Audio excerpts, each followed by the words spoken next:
Ooh, I ain't even got my light on. Hold on, give me a second, man. Let me get my light together. I'm looking all kind of dark. I ain't even peeping.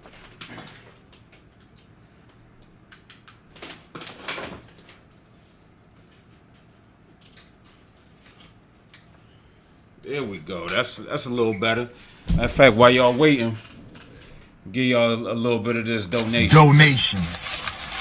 Donations.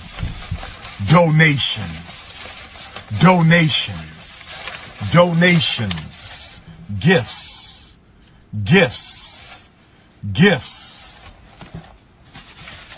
More gifts. So listen, plus I had to turn the light on so y'all can see my hairline just a little bit better, man. You know what I mean? It's coming in. It's coming in. I'm feeling good about it. Not really. I think I'm gonna go back to the baldy.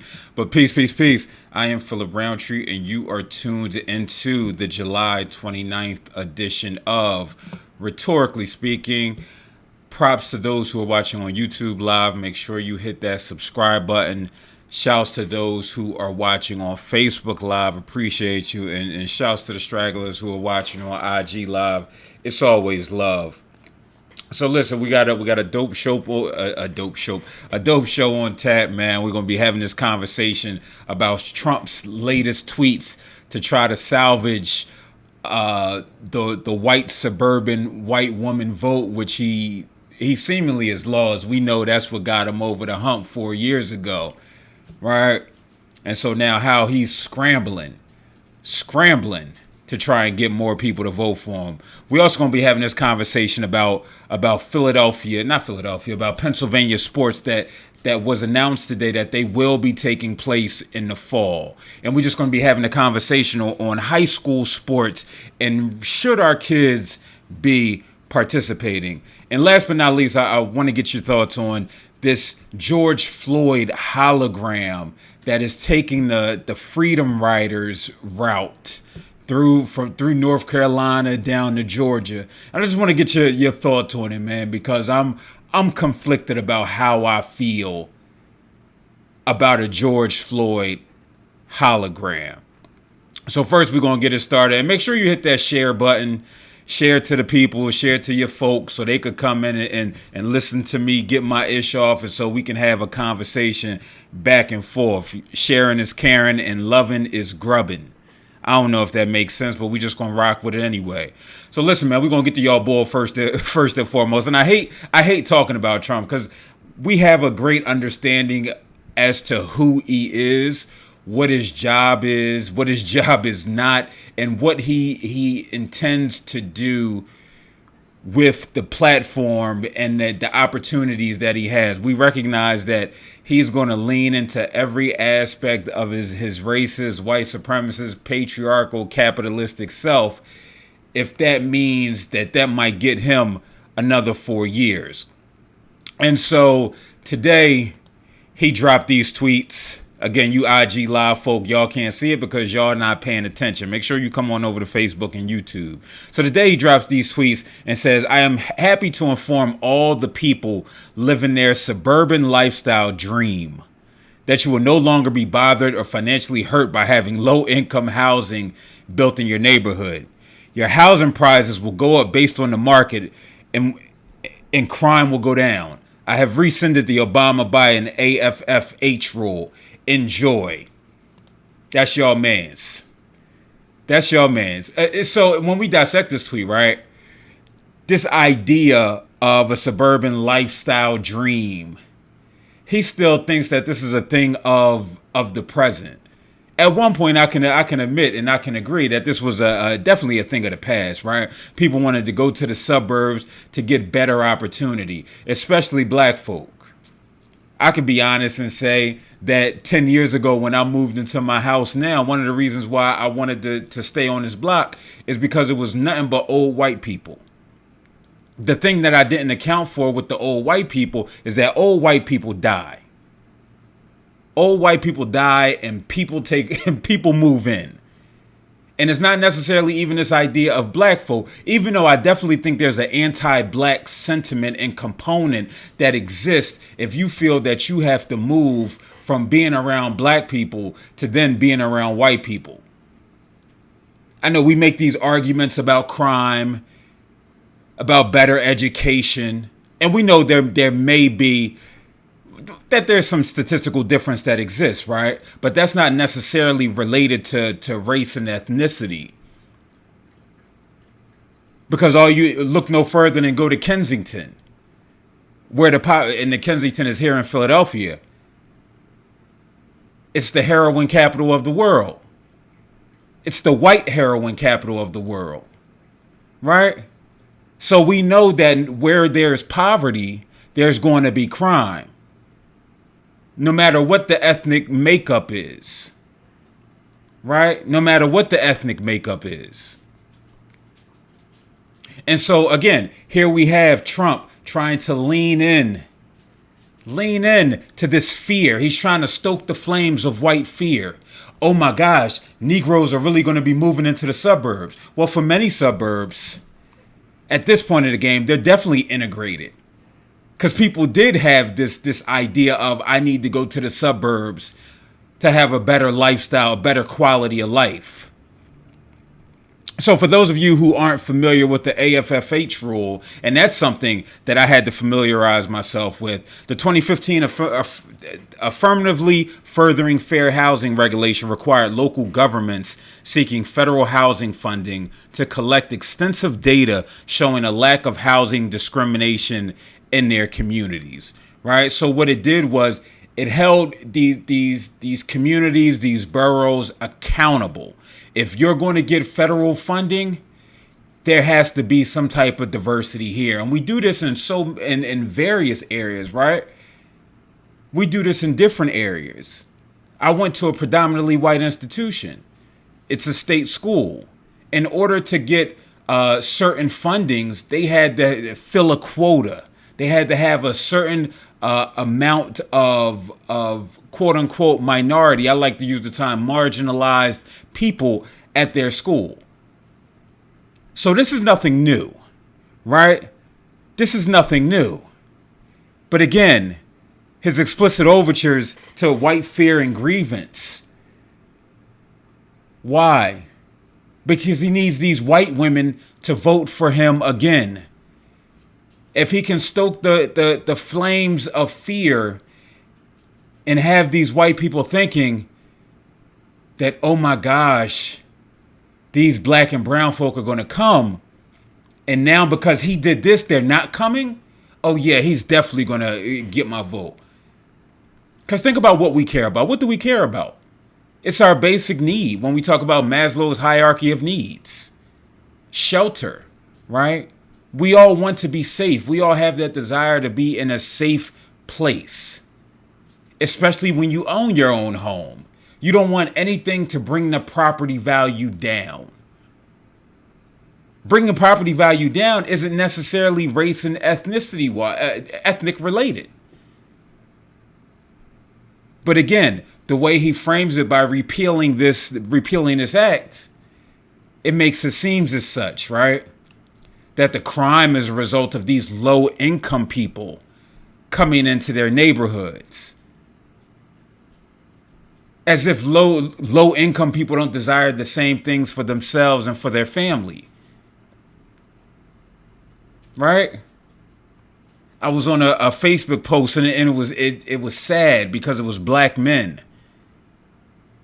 who we know at times desire to be white men. At best, right, they mimic the behaviors. So at worst, they want to be like white men. At best, or maybe that's flip-flop, right? But you get what I'm talking about. It's the same one when Malcolm was talking and he said how the enslaved folk be with their master.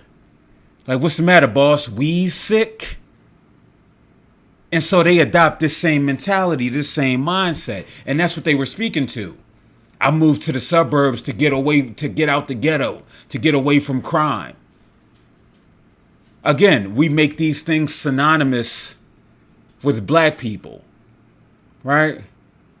Because we do recognize that due to systemic racism, as Sagia said in the chat, and institutionalized racism, is the reason why certain pockets where there are black and brown folk, crime might be elevated. Drug use might be elevated. Income might be less than the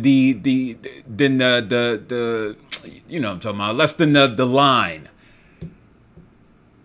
That less than the line. We're gonna go with that anyway. Y'all get what I'm talking about, right? But again, this is what he's trying to do. He recognizes that he doesn't have a pot to piss in come November. But again, we live in America, right? We live in America where anything is possible. Where anything is possible.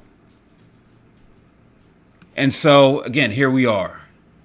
Here we are. I don't even want to spend too much time on that because, again, he is who we thought he was. And again, I blame us. I blame us for getting frustrated. The beauty, I can say, is that I haven't seen many people getting frustrated on social media with regards to Trump tweets and his behavior in general. Even a few months ago, it was definitely more elevated, the response to his behavior, than it is now. I don't know if that means that people have they have this recognition that there's less than 100 days left. Or maybe they're just exhausted. Or maybe they see him for what he is. A celebrity, right? A celebrity who's occupying the White House. So we're going to keep the party going, man. We're going to talk about this. And this really grinds my gears. This really grinds my gears.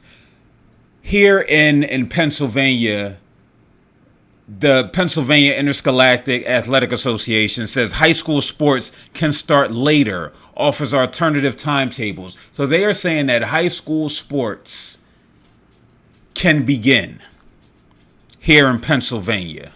And the reason why I put this picture up, because again, when we think about sports, we think about grown-ups. Many of us, right? We think about professional sports. But these are pictures of kids. Babies, if you're old enough, right? And so what they're saying to our kids and to our families is that, you know what?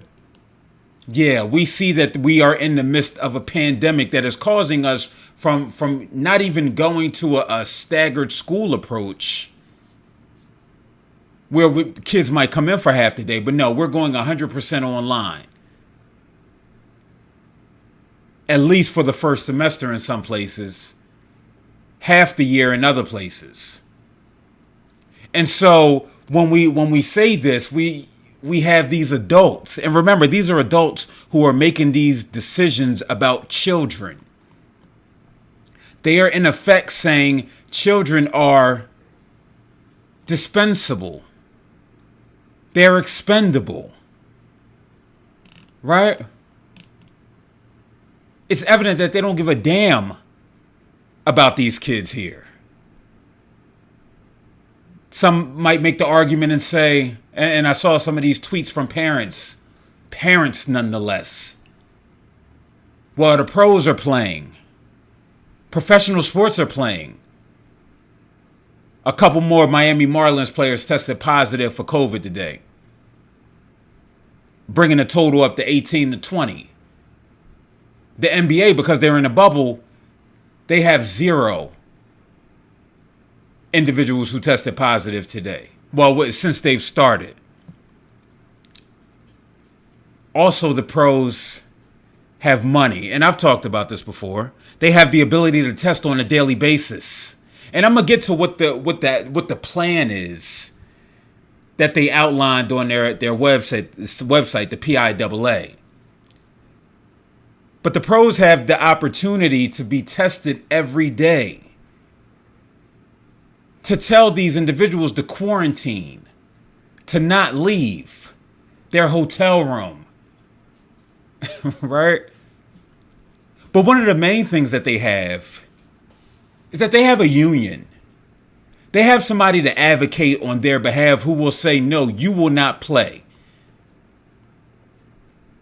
And clearly we see with some of the parents' tweets that I saw, who it's their kid's last year and they're frustrated that they can't be a spectator, but they understand, but at least their child gets to play. That's one of the rules, that there can be no spectators at these events. At least with the union, they're going to act in the best interest of the athlete. Because we're talking about billions and billions of dollars at stake. Oh, you think these athletes are playing for the love of the game? You think NBA players are playing in that bubble for 3 months because they love the game, because they want to win a championship? You're sadly mistaken. There's billions of dollars at stake. There's possibilities of opening up the collective bargaining agreement for some of these sports, which means the owners could come back and take money if they said, oh, as a collective, we're not playing. What do the kids have? What are they getting out of this? The opportunity to have some big fun? Like that Huxtable girl? Denise, Sandra, Vanessa. That's who went and had big fun going to go see the Wretched, right? They gonna go have big fun on the football field? Because we recognize that sports is everything at that age. But what also do we recognize? That there's increased impulsivity. There's lack of an ability to think critically. And so we see so many teenagers going to hang out with their friends in the midst of COVID, in the midst of a pandemic, walking around without masks, going to parties, 30, 40, 50 of them. That's why we saw so many Rutgers University, one of my alma maters, football players tested positive. A group of them because they went to a party. And so what you're saying is that you're entrusting the health and wellness of society, right? This is bigger than just themselves. This is bigger than just their families. This is bigger than just their community. You're talking about society at large. You're entrusting that in a 13, 14, 15, 16, 17, 18-year-old? You're entrusting them to wash their hands 25 times. You're entrusting them to keep their mask on at all times. You're entrusting them not to go hang out with their friends. All for this? All to play sports in high school? It's not making sense. It's not making sense. And what I want to do is I want to get into what some of the precautions are, or what they call considerations for student athletes. Teams should consider making each student responsible for their own supplies. They should wear their own appropriate workout clothing and not share clothing. Sounds good, right? But we're having this conversation about poverty, about the working poor. You think kids aren't sharing wristbands and headbands, shirts, possibly undergarments, pads, chin straps? Oh, you think they're not going to do that? Okay. Hand sanitizer should be plentiful at all contests and practices. Well, I guess they'll be ordering bulk from Amazon. Athletes should tell coaches immediately when they are not feeling well. So again, you're entrusting impulsive, uninformed kids who want to play, who will play football in 120-degree weather, who will play basketball with the flu, who will play sports with a concussion and not tell the coach or the athletic trainer that they can't see, that they have blurry vision. You're entrusting them to say, Coach, I don't feel well. Not in the culture where they have to man up. They have to tough it out. Is that what we talking about here? Is that what we talking about here?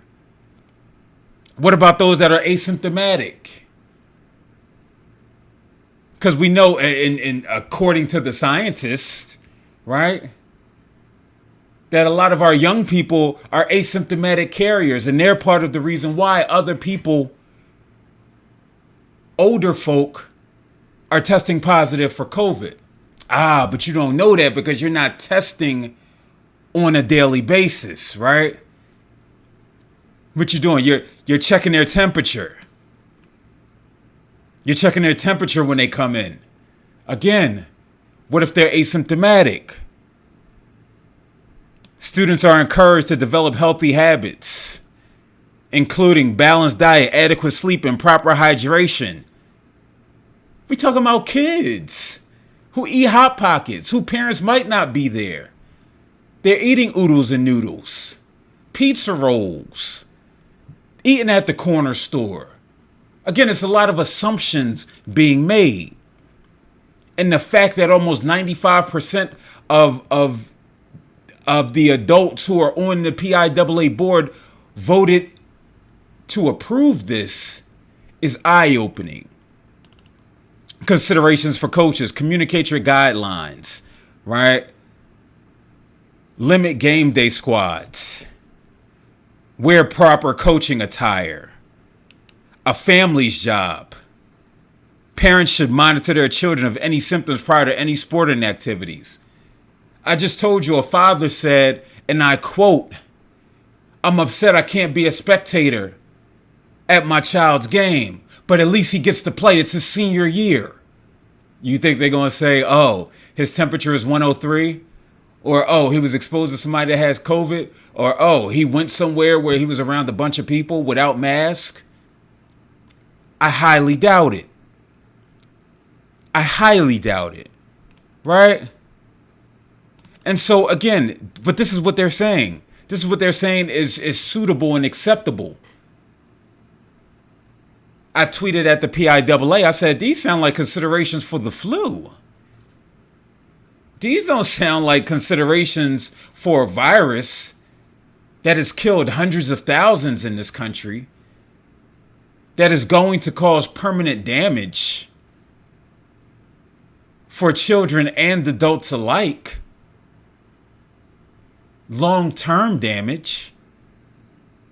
This doesn't seem like considerations for that. Because there are none.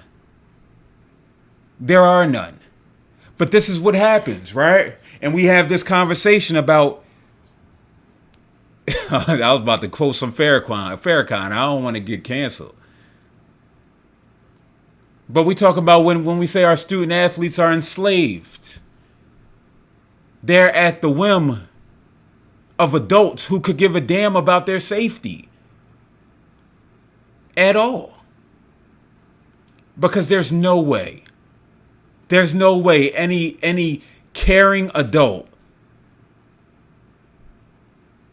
an adult who has been following the news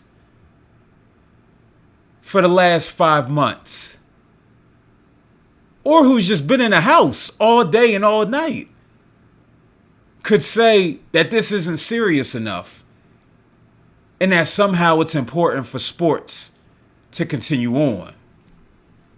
Doesn't make sense to me. Let's see what the comments are saying. It's going to be difficult to regulate COVID safety. How often will they be tested? They won't be tested. They will not be tested. Not that I'm scrolling the guidelines. Because we know that places like Quest Diagnostics, it's taken 2 weeks for them to get results back. It took me 5 days to get my results back. And so if we have thousands of athletes who are playing, who are taking these tests, and we're seeing that there's continued to be a surge. I mean, this isn't just related to Pennsylvania. we see that there's continue to be a surge in cases that's going to put more pressure on these facilities. Right? It's going to put more pressure, and it's going to push the time frame back even further. That's why so many are predicting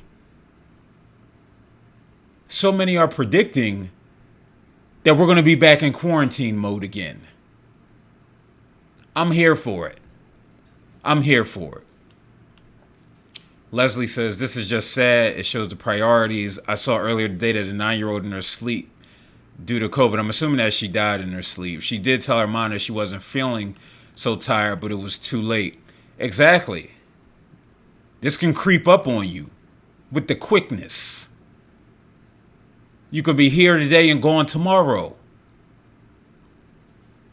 But again, when we have this conversation about, again, children are playing this for yes, I'm sure they get some gratification out of it. But it's a lot of Al Bundys out here. A lot of people who had children, especially when we start talking about the western part of the state, where their children are more so vanity projects, and they look to them to fulfill their dreams, as opposed to caring about their overall well-being and safety.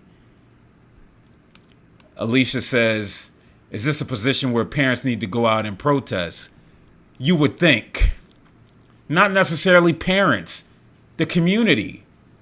And it's always a sad day when you have to go out and protest decisions, right? Like, because here in Philadelphia, they protested for schools to be closed. And so now the school district is going to an online model. That's a beautiful thing that parents and educators and the community came out to protest. But it's also a very sad day that the people who are supposed to be in charge and who's supposed to have the intellect and the awareness in these leadership positions can't see the forest for the trees. And so, yes, this will take parents coming out in droves. But again, we're talking about across the state. We're talking about varying value systems. Once you leave Philadelphia, it becomes a red state. And what do we know about a red state? It's synonymous with the people who do not want to wear masks. Herman Cain has been in the hospital for a month now. And we saw him turned up at the Trump rally in Tulsa. We just saw another legislator contract COVID, an anti-masker, right? We know that those are the individuals who don't believe in systemic racism and inequality and yada, yada, yada. So you think they're going to come out and say, oh, Johnny shouldn't play football? Johnny shouldn't play basketball? They believe COVID is a hoax. Open the economy up, right? Open the economy up. We need to be out here making a living. It's a certain type of person that does that. And that's the same type of person who will allow their child to play in a pandemic.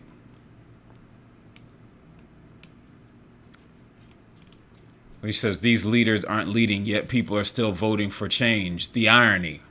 I have my thoughts on voting, right? I think it's a tool. It's a tool for change. It's what we have here. But I'm a firm believer that change takes place in different ways. As we can see, and we've seen with the protest and with the violence, in particular the violence, that when you start threatening people, that things start to change. Laws or no laws, right? And speaking of the protests, get into this last conversation about George Floyd, God bless the dead. So apparently there was a change.org petition in a group that's they've solicited funds and signatures to have this hologram of George Floyd taking on a Freedom Riders tour. If you're not familiar with the Freedom Riders, Google, right? Google. And so yesterday they showed this. They projected this hologram onto a Confederate monument of General Lee in Richmond, Virginia. And so I saw it, and my immediate reaction was, come on with all the pageantry. Come on with all the nonsense, right? That's cool. All right, he got a hologram, but he ain't died to have a hologram. Pac ain't died to have a hologram at South and Southwest. It's cute. That's cool, but that's not what we're here for. And I'm not one to get into this conversation about distractions, but I do think it's a certain person or persons who will think that this is enough. And that's a different conversation all in itself. Right? And so this is one of first of many holograms of the George Floyd Memorial Project's Freedom Rider ride from Richmond to North Carolina down to Georgia. And it's supposed to and it'll be posted on like these places where Confederate monuments have been or where they are, trying to promote hope, solidarity, and forward-thinking change. Forgive me, but I just see a hologram of a George Floyd. That's all I see with that. I don't see anything else. I can't afford to see anything else when it comes to this. Right? I can't. I can't look at this as hope. There's just some clever what the people that make this stuff. This just a clever person, right? The who's good with graphic design. There we go. We made it there. Who's great with graphic design. But this means nothing to the plight of black folk. Nothing at all. And so it's cute that they're taking this ride. Maybe this will open up the eyes for people to check out and learn about the 1961 Freedom Riders and what that was actually about. You know, I had these thoughts, and then I read a quote from his brother Rodney. And his brother Rodney said, honestly, it's beautiful and it resembles him. And the energy that was out there last night from the local people, we all were excited. I'm smiling right now thinking about it. I can't tell that man how to feel. Just like I couldn't tell, what was his name? Botham Jean's brother who hugged Amber Geiger. I can't tell him how to feel. I can't tell him what'll help him heal. I strongly believe him hugging Amber Geiger helped him release a lot of pain. He needed that, a part of his healing journey. For Rodney Floyd, I think this helps him in his healing journey. Healing. Notice what I'm saying, healing journey for them. But I think when we talk about a community, an oppressed community, this doesn't even scratch the surface, right? This doesn't even scratch the surface. And I hope that they're aware of that. And I don't want to say, but you know what I also say? What I also say is I do believe people have their individual protest. And so I'm not a graphic designer. I don't know what was poured into that and how this level of protest is impacting them in that arena, in that field. So even with me saying this, right, that a part of me feels like it's Black Lives Matter written on the ground. If this is their version of protest, who am I to challenge it? Because we do recognize that protest is on a continuum, right? We got some who are out here with the physical component being actually in the streets. And then we got some who got to do the best they can with what they have. And so I can say, you know what? I changed my mind. I'm happy that this is happening. Because sometimes you just need another little spark. to keep you going. And somebody who was out there at that memorial in Richmond and saw that George Floyd, they said, you know what, listen, damn, I was getting a little tired. I was slipping a little bit. But you know what? Me seeing this and seeing Rodney out there, I feel the energy. I'm reinvigorated. Because we can't discount what it takes for somebody to truly be invigorated, right? And to truly to be out here pushing for change. I don't want to minimize that in any capacity. And so that's where we at with it. Let me see what y'all talking about. Is it really? What has changed? Cops are still checking and shooting black folks, so many companies want to contribute funding to stand in solidarity with black folks. Yet cop killers are still free. I get it. I get it. I'll take your money, unless the money is like super dirty, right? Because all money isn't good money. But just because you giving me money, just because you posting we're in solidarity with the black community and Black Lives Matter, that's cool. But that don't mean you not anti-black. Michael Jordan changing, man. I'm telling y'all, Mike is really out here in the forefront. He's starting to lean into his blackness just a little bit more. He did it with the low income health centers for marginalized folks. It was announced today that the Jordan brand is donating $100 million, $10 million a year. I'm not going to say Jordan make more than that per year. But again, this is big for Mike. This is big for Mike. Somebody who never fully leaned into his blackness for various reasons. Because yes, he might have been doing stuff behind the scenes, but that means nothing when you have the type of celebrity that you have. Some folk are best suited to be out in the forefront because they could bring more attention to various things.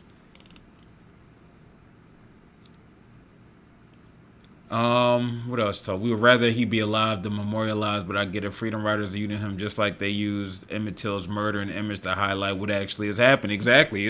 It's teachable moments, right? It's teachable moments. You might be able to take somebody, you might be trying to have a conversation with somebody about George Floyd, a child or what have you, and they might not fully be able to grasp it. You say, okay, you know what? I'm going to take you to this monument that was about hate, but here we have George Floyd who died because of hate.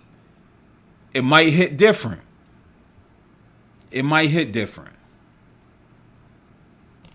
Let me see if I missed anything.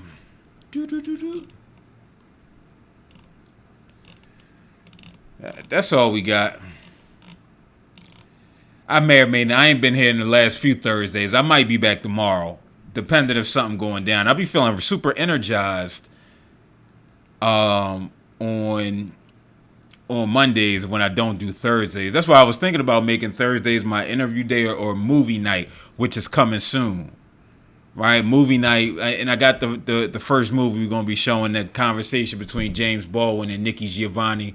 Got somebody dope to participate with me in this conversation. But that'll be announced in the near future. So listen, man, I appreciate y'all tuning in. Until next time, America, in my Maury Povich voice. Peace.